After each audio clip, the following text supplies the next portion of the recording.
पासवान को अंतिम विदाई देने पहुंचे दिग्गज नेता, जिसमें प्रधानमंत्री, राष्ट्रपति व दर्जनों मंत्री शामिल रहे।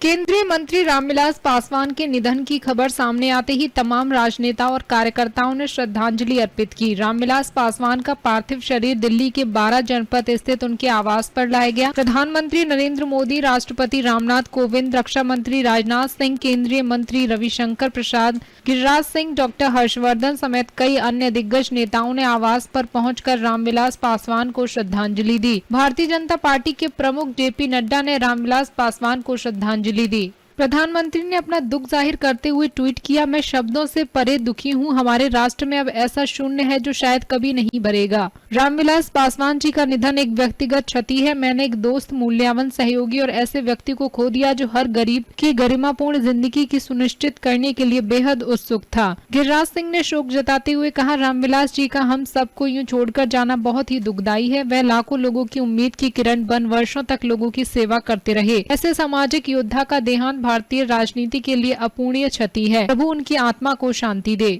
केंद्रीय मंत्री व सांसद साध्वी निरंजन ज्योति ने कहा कि रामविलास पासवान आधुनिक भारतीय राजनीति में सामाजिक न्याय के पुरोधा, शोषित वंचितों के उत्थान के लिए कर्मठता के साथ कार्य करने वाले वरिष्ठ राजनेता थे। अंतिम दर्शन का भावभीनी श्रद्धांजलि अर्पित की। ईश्वर पुण्यात्मा को चरणों में स्थान दे। बीजेपी सांसद प्रज्ञा ठाकुर ने कहा, रामविलास पासवान का लोकसभा में मेरे साथ स्नेह और आत्मीय व्यवहार रहा। मैं उनके आत्म कल्याणार्थ प्रभु से प्रार्थना करती हूँ। पूरे परिवार को ईश्वर इस दुख को सहन करने का धैर्य व शक्ति दे। मेरी संवेदनाएं पूरे परिवार के साथ हैं।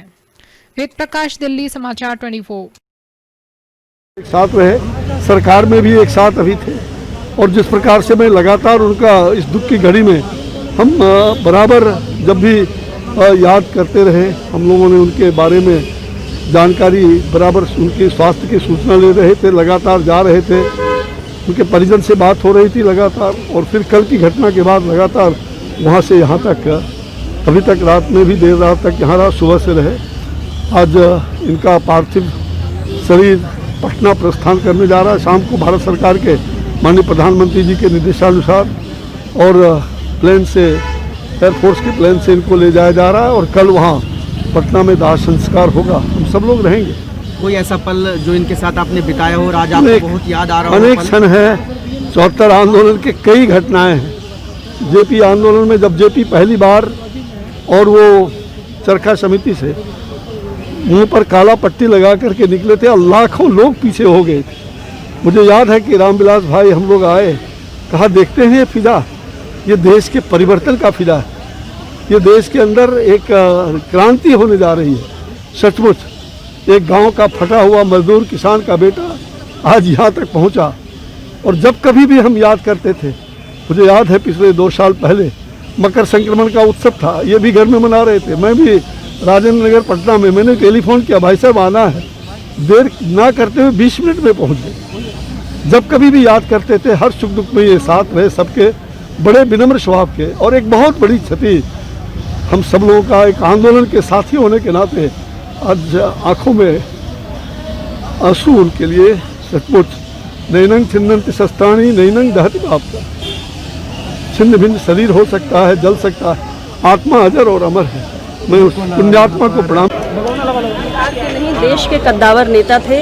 देश के शोषित, वंचित, पीड़ित समाज के हक, अधिकार, सम्मान के लिए, उसके लिए संघर्ष किया, आजीवन संघर्ष किया। आज उनका जाना इस देश की एक अपूरणीय क्षति है और एक युग का अंत है। मैं अपनी पार्टी, अपना दल की ओर से उन्हें विनम्र श्रद्धांजलि अर्पित करती हूँ और उनके परिजनों के लिए ईश्वर से प्रार्थना करती हूँ। मैडम, आपने उनके साथ काम भी किया है मोदी जी के कैबिनेट में, कोई एक संदर्भ जो याद आता हो? मेरे लिए श्रद्धेय रामविलास पासवान जी किसी अभिभावक से कम नहीं थे। उनसे निरंतर संवाद करती थी, मिलती थी, उनका मार्गदर्शन प्राप्त करती थी और बहुत सारे पिछड़े, शोषित, वंचित समाज के बहुत सारे विषयों पर उनका मार्गदर्शन मुझे मिलता रहता था। और मेरे लिए ये व्यक्तिगत